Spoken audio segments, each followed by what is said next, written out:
कैदी और कोकिला कविता पढ़ाने जा रही हूँ। काव्य खंड में कैदी और कोकिला कक्षा 9th की है, ए कोर्स। ठीक है बेटे। इसके कवि हैं माखनलाल चतुर्वेदी। कैदी और कोकिला कविता का नाम, कवि हैं माखनलाल चतुर्वेदी। कविता की जो भाषा है वो खड़ी बोली है और कविता के प्रमुख बिंदु इस प्रकार हैं। सबसे पहले बेटे ध्यान रखिए कि यह कविता स्वतंत्रता से पूर्व लिखी गई है।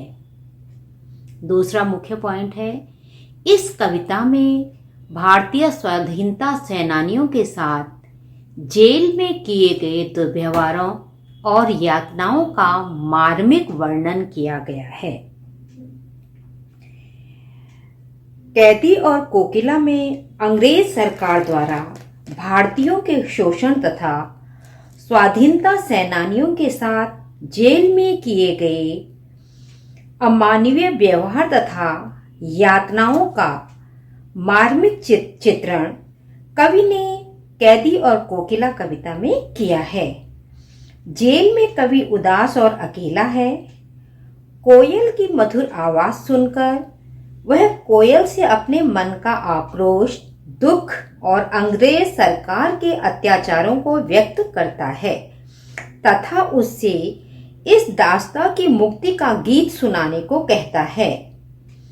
कोयल अचानक रात में चीख पड़ती है, जिसे सुनकर कवि समझता है कि कोयल पूरे देश को कारागार समझने लगी है।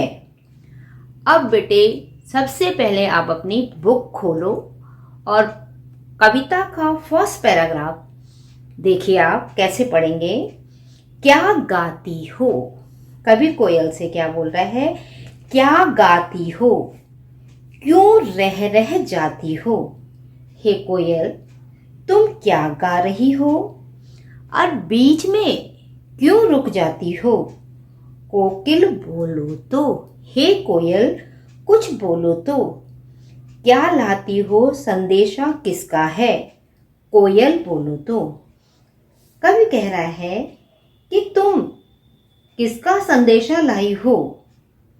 शायद तुम कैदियों को देश के बारे में कुछ संदेश देना चाहती हो। ये कौन कह रहा है? जेल में बंद कवि किससे कह रहा है? कोयल से कह रहा है। ठीक है।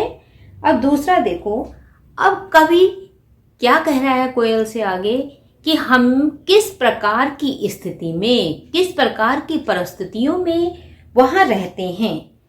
डाकू चोरों बटवारों के डेरे में हम लोगों को, हम स्वतंत्रता सेनानी हैं, हम क्रांतिकारी हैं, पर अंग्रेज सरकार हम पर इतना अन्याय करती है कि वो डाकुओं के साथ, चोरों के साथ और जो राहगीरों को लूटते हैं, बटमार माने राहगीरों को लूटने वाले, जो राहगीरों को लूटते हैं, उनके साथ अंग्रेजों ने हमें रखा हुआ है।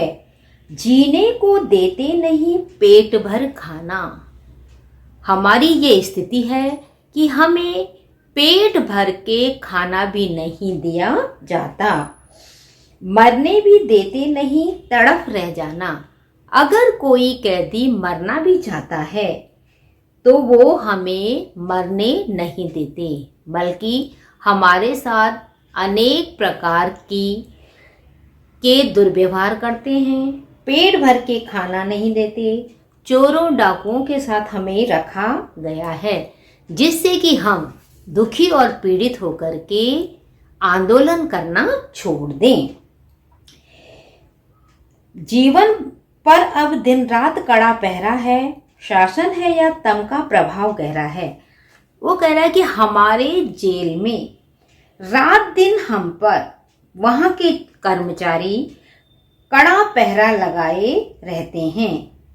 इसे शासन कहे या अन्याय, अब देखो बेटे, यहाँ पे बड़े ध्यान से देखना इस वाली लाइन को। शासन है या तम का प्रभाव गहरा। तम माने अंधकार।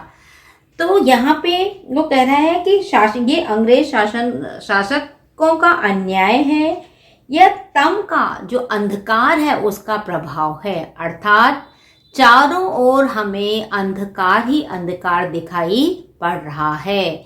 शासन द्वारा, अंग्रेजों के द्वारा हम पर अनेक प्रकार से अन्याय किया जा रहा है। हिमकर निराश कर चला रात भी काली। हिमकर माने चंद्रमा। चंद्रमा भी निराश होकर के चला गया है और रात जो है अत्यधिक काली हो गई है। रात अत्यधिक काली हो गई है। अंग्रेजों की करतूतें भी काली हैं और रात भी अत्यधिक काली हो गई है। इस समय जगी क्यों आली। इसलिए हे आली, आली माने यहाँ पे सखी, हे कोयल सखी, तू इस समय क्यों जगी हुई है, तू क्यों जगी हुई है। अब देखिए बच्चे, कभी क्वेश्चन आएगा, अगर लघु प्रश्न आते हैं जैसे कि कवि किससे बात कर रहा है, तो सीधा सा आंसर आएगा कवि कोयल से बात कर रहा है। ठीक है। अगर आए कि कवि का, इस कवि और कविता का नाम बताइए, तो कवि का नाम क्या है, माखनलाल चतुर्वेदी, और कविता का नाम क्या है, कैदी।